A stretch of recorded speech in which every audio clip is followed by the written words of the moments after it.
Eu assisti a uma mesa sobre diabetes na gestação, e aí houve uma aula bem muito boa sobre diabetes tipo 1 na gestação, né? A importância da gente ter uma glicada no alvo antes dessa paciente engravidar, para reduzir complicações, de preferência uma glicada abaixo de 6%. Durante a gestação, lembrar que no primeiro trimestre, geralmente há uma redução da necessidade de insulina nessa paciente, e posteriormente essa necessidade aumenta, segundo, terceiro trimestre. Inclusive, se não houver esse aumento, E um marcador, né? desconfiado de insuficiência placentária. Isso. Muito importante lembrar que a gestante está exposta a um maior risco de agravamento ou de aparecimento das complicações microvasculares do diabetes. Então, aquele exame de fundo de olho, né? A albuminúria que a gente costuma pesquisar anualmente no paciente com diabetes, na gestante com diabetes tipo 1, pesquisar antes de engravidar, durante a gravidez trimestralmente, também durante o primeiro ano após o parto, algo que na prática a gente às vezes esquece de fazer, pelo menos com essa frequência, né? Às vezes, no SUS a gente não consegue fazer, né? Uhum. A gente tenta uma avaliação oftalmológica, quando vai conseguir já tá perto do bebê nascer. O raciocínio que tem que ter é aquela história, como tu acabou de colocar, né? Assim, durante a gestação, você vai ter um processo ao longo dela, um descontrole glicêmico, né? A gente vê, gestante terceiro trimestre, as doses de insulina altíssimas que a gente tem que usar para tentar manter controle. Então, desglicemia, que piora complicações microvasculares, né? Claramente.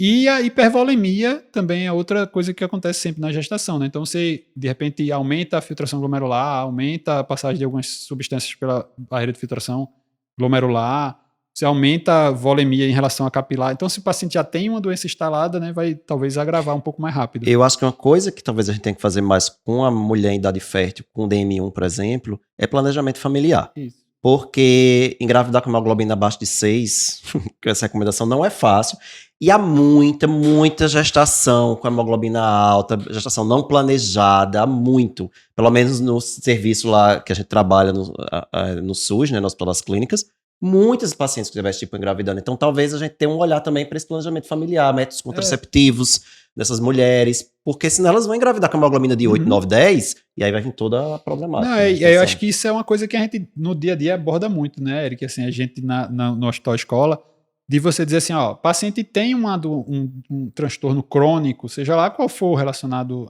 ao sistema endócrino, né? Então, o paciente tem hipertiroidismo, diabetes, o paciente tem um prolactinoma, alguma coisa. É óbvio que se ela é mulher em idade fértil, ela precisa ser abordada sobre como aquilo ali vai se comportar na gravidez, né? Se aquela medicação dela vai ser continuada, se vai ser descontinuada. Então, toda gravidez de paciente do ambulatório de endócrino, ela teoricamente deveria ser planejado, né? Então a gente tem que estar abordando isso para o paciente não fugir, sei lá, o paciente está tratando obesidade, fez uma cirurgia bariátrica, engravida no primeiro ano, veio a bronca. Então, assim, tem que ter planejamento familiar em todas as situações da gente. Luciano, e tua aula sobre exercício e célula beta? Fala aí pra gente o que são as miocinas. Não, assim, Fala aí, porque eu não pude assistir, que eu tava em outra mesa, eu perdi a aula, Luciano, faz um resumão aí pra gente. Um resumão, assim, veja, a gente teve mais de uma aula sobre exercício no contexto do diabetes, né? Acho que todo mundo já sabe que exercício é uma recomendação de forma geral, que o músculo, como a gente já colocou, é uma grande usina, né, para a utilização de glicose como fonte de combustível e utilização de lipídio, né, que a gente sabe da lipotoxicidade da resistência insulínica, né? Então, o exercício físico por si só, ele já vai ter uma maior mobilização de gordura, que vai melhorar a resistência insulínica. O desafio na abordagem foi essa ideia de que falou de preservação de célula beta, né? Então, assim, é uma situação particular. Se você for falar só, eu melhorei resistência insulínica, vou preservar a célula beta, vai preservar a célula beta. Mas miocinas, existem alguns estudos ainda, talvez um pouco mais iniciais, onde mostra que o músculo libera uma série de substâncias e que essas substâncias vão atuar como fatores que vão aumentar a liberação de insulina, que vão aumentar a expressão de GLP-1, que vão diminuir gliconeogênese. Então vão ter alguns efeitos que no médio prazo também vão contribuir com essa história da preservação. Então miocinas é qualquer substância que tem efeito endócrino ou parácrino liberada pelo músculo. Aí teve um destaque em interleucina 6, que assim, num prazo mais longo está associado a processo inflamatório, a sepse, a outras complicações até de gravidade, mas que numa liberação fásica aguda, né, assim, de curto prazo relacionado ao exercício, tem efeitos benéficos. Então, assim, é a ideia de que tudo demais é veneno, né? Como diz a história. E que no curto prazo teria benefício. E outros marcadores, até osprotegerina, mostrou o músculo liberando osprotegerina, alguns estudos mostrando bem, assim, muito desenho interessante de estudo.